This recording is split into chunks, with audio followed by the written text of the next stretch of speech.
Some say the motivation is the belt. Some say motivation is the trophy. Well, I say motivation is the money for me. Because the money was able to retire my mother, put my dad in a comfortable position, put my kids in the best area.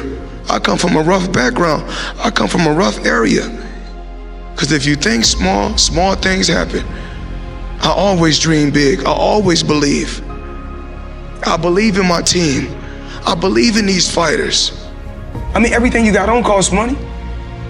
Everything you do costs money. You can't take your wife on a date for free. And I'm a good person. And I call a spade a spade. Money don't make me, I make money. And without money, I'd be the same person. I fought so many fights for free. You know, I'm always thinking, how can I get better?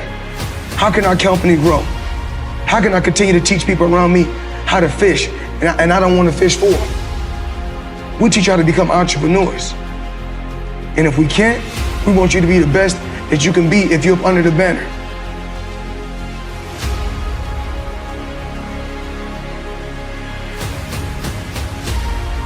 You know, this dream that I had started years and years and years ago. You know, no matter what my dad did, you know, because he done whatever he had to do to give me a finer life, to give me a better life, to give me the best life that he could give me. And everything happens for a reason. Even when my dad was incarcerated and he went away, I still will hear his words in the back of my mind. Continue to work hard. Nothing is gonna come easy. I worked hard, I worked extremely hard to get to this point. And every day I know I'm blessed. I'm truly, truly blessed. And I don't take anything for granted. And nobody in here can take anything for granted. Yes, everyone sees, you know, us on All Access, or when I was with HBO 24/7, they see all the flashiness, all the talking, the trash talking. I had a game plan. And when I say TBE, it's no disrespect to no legendary champion, because every fighter that's in this room has to feel that he's the best. If not, you in the wrong sport. People don't understand what it takes. These young fighters come in the gym at 4 and 5 in the morning and work and bust their because their ultimate goal is to surpass y'all legends, because they want to become legends. It was written in the history books for all of us to be here today. For me to speak my mind and say what I want to say. For me to speak from the heart. Every day, I would come home and watch every legendary champion. Every champion. Larry Holmes, Sugar Ray Leonard, Marvin Hagler, Mike Tyson, Roberto Duran, Michael Dokes, Eddie Mustafa Muhammad. I mean, this list goes on and on.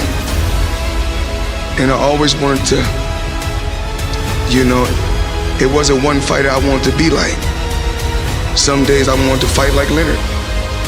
Another day I want to fight like Hagler. But then I want to have a style like Tommy Hearns. But then I want to be a killer like Mike Tyson.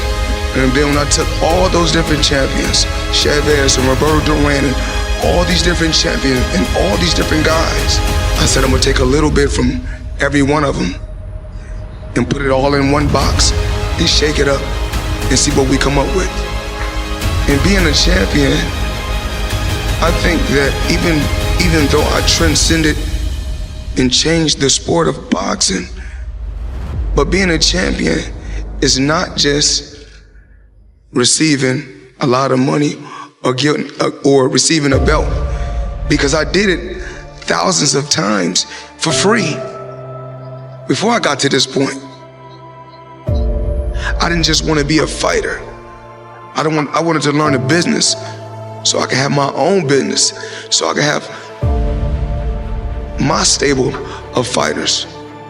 We give back, but we don't look to the media to get praised.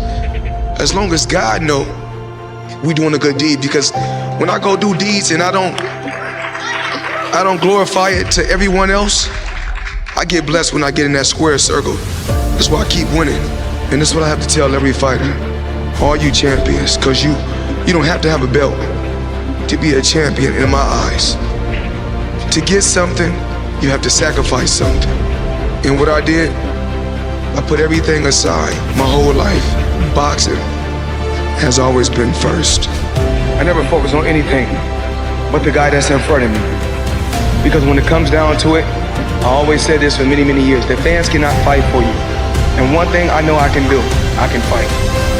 So, the fans, when they shout, scream, I don't worry about nothing. I just, keep my composure and stick to the game plan. Constantly keep coming ahead, pushing him back. When he first come out for the first 20 seconds of the round, when he go back to his corner and he sit down, I said when he come out, he gonna come out for 30 seconds and fight hard, and then he gonna break. And once he break, that's when I'm gonna shoot a hard shot to the body, hit him with a hard shot up top, and keep pushing him back. Remember, I told you guys, weight doesn't win fights. Fighting wins fights. And then, when I said talking doesn't win fights, fighting wins fights. Meaning that when we was on when we was on stage for the weigh-in, I don't have to do no more talking. We fighting tomorrow, so I did enough talking on our tour, basically. So everybody said, "Oh, Mayweather, you was talking on the tour." Okay, I did a lot of talking on tour, but now it's time to fight. And life is priceless, and your health is your wealth. So a lot of times they say, "Floyd, once you stick around boxing, you can make this and you can make that, you can make this." 2 years off, I could have made a ton of money. But remember, your health is your wealth. I never wanted, as far as, making weight. When you asked me about Gervonta Tank making weight, he's young. But when I was young, I think I would have made those same mistakes if I didn't have my father in my life. Just being a coach that was extremely hard on me. I think that if he didn't discipline me in boxing, I don't really know how my career would have played out. I didn't want to slack, and I didn't want to seem irresponsible or not disciplined. So that's why I always you got to sacrifice something to get something. So that's why I've always made sacrifices to get to a certain level, and to get to the pinnacle, you got to make sacrifices, and that's what I did. My ultimate goal was to become a $100 million fighter. Once I seen guys like when Mike Tyson, and I seen it myself with my own eyes. When I seen that Bentley at the boxing gym, and I seen that diamond Rolex, I said, I want that. And I knew what it took. So I know when my opponent is asleep, I'm out there at 4 or 5 in the morning, chopping trees, working, to this day.